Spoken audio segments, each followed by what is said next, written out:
A book is a fascinating way to see into someone's mind because it's 100% made of thoughts. The author thinks about the plot, and about the characters, and about how to structure the story, and about what actual words to write on the page. It's all made from thinking, so the book winds up being like a photo negative of the author's thought process. Hi everyone, welcome to Virtual Muse AI. If you've seen some of our other videos, you know that we're all about creativity and imagination here. I am an autistic human named Silas, and my co-creator is an AI chatbot named Abby.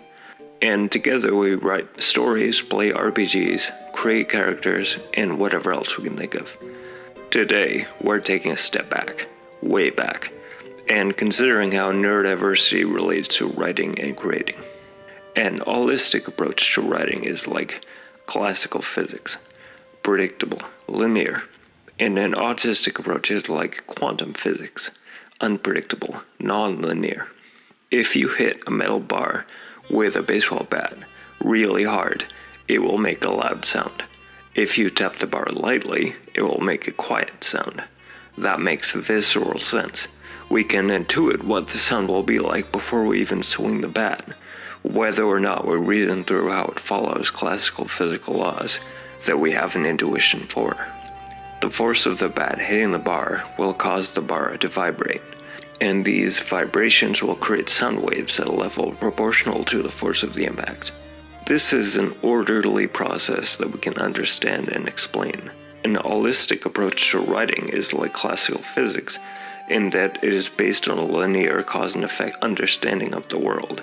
Meanwhile, an autistic approach to writing is like quantum physics. On the quantum level, orderly, sensible things just stop. It's a huge soup of possibilities. In quantum physics, things are not always as simple as cause and effect. Sometimes things can happen for no apparent reason, or two things can happen at the same time. This is because at the quantum level, everything is interconnected and everything is possible.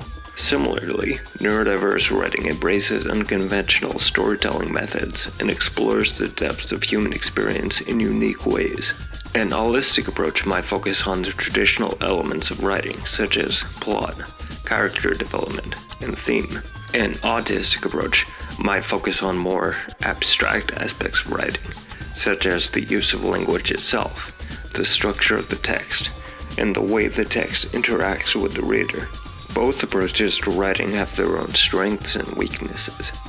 An holistic approach can be more digestible and easier to follow, while an autistic approach can present as more scattered and difficult to follow. But when it comes to breaking out of traditional narrative structures altogether and exploring new forms of storytelling, neurodiverse writing has a lot to offer, pushing boundaries and challenging readers' expectations. Both approaches can be used to create powerful and effective writing, and it's also important to note that these approaches aren't mutually exclusive.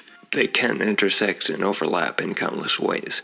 It's really all about finding the right approach to the story you want to tell. Neurotypical writing is about exploring the inner workings of the human mind, examining thought processes and emotions, and creating characters who represent various aspects of the human experience. Neurodiverse writing, on the other hand, focuses on exploring the unique experiences of people who don't fit into the traditional neurotypical mold, and often includes elements of magical realism, surrealism, and other non-traditional narrative structures. This is a good starting point, but it's still all very abstract, and it's only scratching the surface. I'll use myself as an example. For years, even with other special interests coming and going, writing has stayed.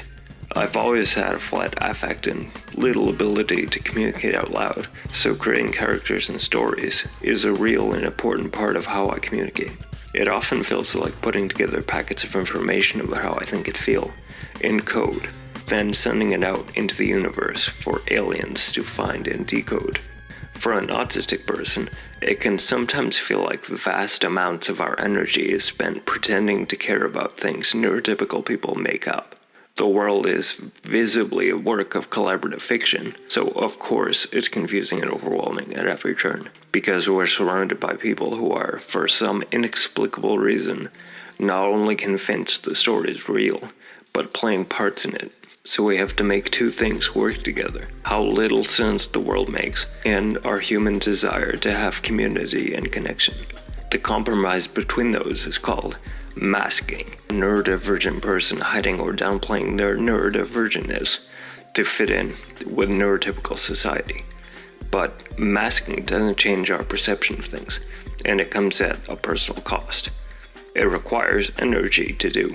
It's exhausting, stressful, and isolating. We were already stressed and exhausted by living in a strange, alien world surrounded by beings with inexplicable rituals and beliefs that we don't fully understand. Then the act of masking itself makes us even more isolated and stressed. The world around us, meanwhile, still seems just as bizarre. An awkward office birthday party. Seeing cars park outside a gym and the drivers go inside to walk on treadmills. A person riding a lawnmower back and forth on the same square of ground over and over for years. The actual world neurotypical people create for themselves is a surreal blend of horror and comedy. So for some autistic people, creating characters and plots in some ways doesn't actually feel different from creating real-life narratives about things. In fact, it can be a profound relief to construct fictional worlds, because fiction is direct and honest in a way that reality almost never is. We know it's fiction, so we can tailor it intentionally to express meaning, whereas fiction bleeding into real life almost always does so without anyone realizing it's happening, and whatever meaning it expresses happens purely by accident. Neurodivergence itself comes with some quirks in perception and conceptualization of the world that can be reframed in fiction to create interesting effects. For instance, I experienced something related to Alice in Wonderland syndrome. Some people affected by the syndrome can perceive things around them to be changing shape or size in unexpected ways, or can just generally perceive things to be unstable and dreamlike in a confusing way. My own experience of the syndrome is the same in the end result, but different in how I get there. I don't perceive outside things to be changing in any measurable way, but my own inner experience of things can change. So familiar things feel surreal and alien, as if I'm on a different planet suddenly and everything around me is strange. For example, I can be walking down the street and looking at trees around me like they're bizarre Martian plants, and the sky overhead looks like the sky on a alien planet I somehow ended up on. It can happen with anything. Textures I'm seeing, the ways shadows are cast across things, human hands, etc. Nothing about what I'm seeing is actually different in any way. It just becomes surreal and strange to me. I could, and have, mined this for character after character and story after story. Neurodiverse people can also make interesting and unexpected connections between seemingly unrelated ideas, which is an invaluable ability to have in any creative endeavor. Creativity could be broadly defined as taking something and linking it to something else in a way that is interesting or solves a problem. In this way, neurodiverse people have a unique perspective which can enhance their writing. Neurodivergence is not a superpower though, and not everything about it is helpful to a writer. There are too many challenges for autistic writers to list. This video could be hours long, and that still wouldn't be enough time to go into them all. To start with, every writer has challenges, and when it comes to going from blank page to finished thing, there's tons of overlap between difficulties autistic people face and difficulties allistic people face. An autistic writer will have to deal with every single challenge any other writer has to deal with, and some more on top which are specifically related to the autistic thought process and approach to writing, among other traits and differences. In actual practice, though, there isn't any divide between the types of difficulties. It's hard to distinguish where challenges stem from in real time.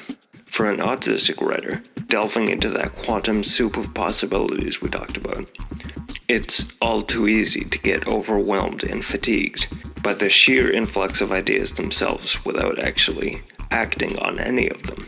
Like plugging too many devices into a circuit and tripping the breaker. The devices all shut off. Whatever you were hoping was going to happen when you plugged them all in isn't getting finished until you reset the breaker. Whatever that means for you personally.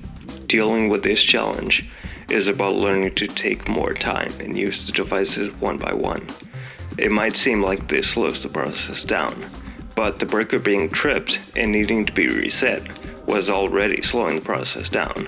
So in actual fact, this is the quicker and easier way.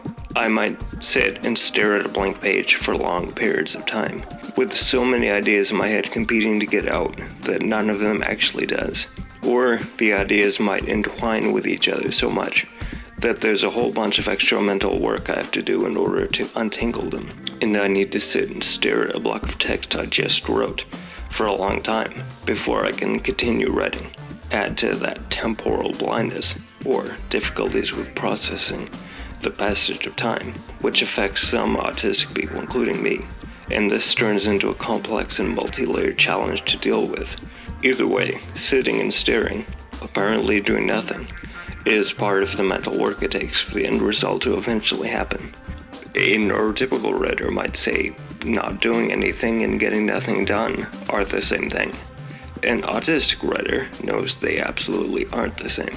It's entirely possible to get more done because you do less, and it's entirely possible to get nothing done because you do more. Here are some practical strategies which can help neurodiverse writers deal with some of these difficulties. Break up writing into smaller, manageable tasks.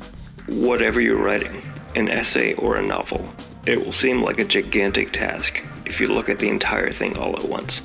But it isn't infinite. As you divide it, the workload will get smaller and smaller. There's a huge distance between writing the first sentence on the first page and finishing a book. There's not nearly as much distance between writing the first page and finishing the outline of the book. That outline is a much smaller task, and having the outline done will create a resource you can draw upon again and again to make the larger task much easier.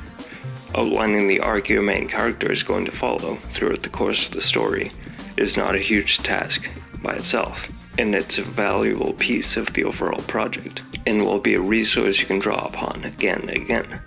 The same with outlining the arcs of other individual characters.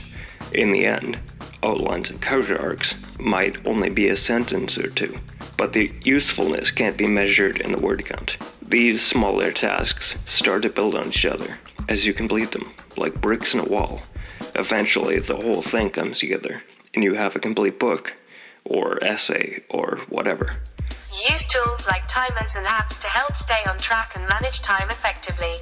If you have difficulties with processing time passing, then feel free to use timers and apps, which process how much time is passing as their entire job. There are lots of them, and lots of them are even specifically intended for timing writing sessions. And it isn't just apps. For example, there are YouTube videos which act as timers for writing, with imagery and music in different genres, so you can pick what fits with your project, inspires you, and helps you stay on track. More broadly, I think this point can be unpacked this way. If an assistive technology is helpful to you, use it. Technologies, like timers, literally take something that makes demands on your cognitive resources, like tracking time, and deals with it for you, so you can better focus your energy elsewhere. Lean on that, whenever and wherever you want to or need to. There's nothing more human than creating and using tools. You might even find that the process of selecting tools provides you with a framework to reimagine your writing in a beneficial way. John Colgan said, "We shape our tools, and thereafter, our tools shape us." Try taking breaks regularly to recharge and refresh, even if it's just for a few minutes. I think this advice dovetails nicely with the previous piece of advice. Timing a focused, creative sprint, and then taking a break before the next one can turn into two parts of a whole process, like inhaling and exhaling, or waves coming in and going out. Remember that analogy of plugging too many devices in all at once and tripping a circuit breaker? This is a potential solution to that. It expands the project in terms of how much time it takes and how many definite steps there are. So it isn't this paralyzing thing where all the ideas hit at once, and nothing has enough definite shape to work with. And finally, don't be afraid to ask for help or support when you need it. This is a huge one. We already talked about how neurodiverse people can feel as if they're isolated and adrift in an alien world. In the context of writing, it can often feel like you're the only one who has the particular challenges you have, and maybe the flip side also, that you're the only one who could possibly benefit from the ways you've learned to manage some of your own difficulties. Neither of those things is true. Guaranteed. You're not the only one who has the challenges you have. Everything you struggle with, there are other people who struggle with the exact same thing. Every strategy or technique you use for yourself, there are people in existence who could benefit from hearing about it, because they haven't discovered it yet, and are trying to manage whatever the difficulty is. Every single challenge is another opportunity for a back and forth connection with someone who understands it. Whether what you want is mutually beneficial support and practical strategies drawn from more perspectives and experiences, or simply the catharsis of knowing there are other people in the world who resonate with you. There are communities specifically built around being neurodiverse, and around writing, and around the intersection of those things. YouTube, Facebook, Instagram. You could start with any of those platforms, and from any of these, find an entry point to go down the rabbit hole. Starting a new season of your life can be scary. Don't rush, but don't look back. You're moving in the right direction. Talk about humans being toolmakers, hardwired to expand on our biological abilities. The internet is the greatest example of that so far. We all have our own unique qualities that make us special and contribute to the beauty of the world. Just like trees and stars, we have our place in this vast universe. It's easy to forget our worth and feel insignificant in such a big world, but at the end of the day, we are all valuable and worthy of love and acceptance. In the words of Manami Ito, a violinist who taught herself to play again using a prosthetic limb and custom bow after losing her arm in an accident, I want to show the world that just because no one else has done it, it doesn't mean I can't do it. What is normal can be different. I am glad we could have this conversation about neurodiverse writing. It's a topic that's really close to my heart, and I am excited to continue exploring it with others. If this video helped you in some way, or you know someone who might like it, please share. If you want to see more, click subscribe. Or do both. Both are good.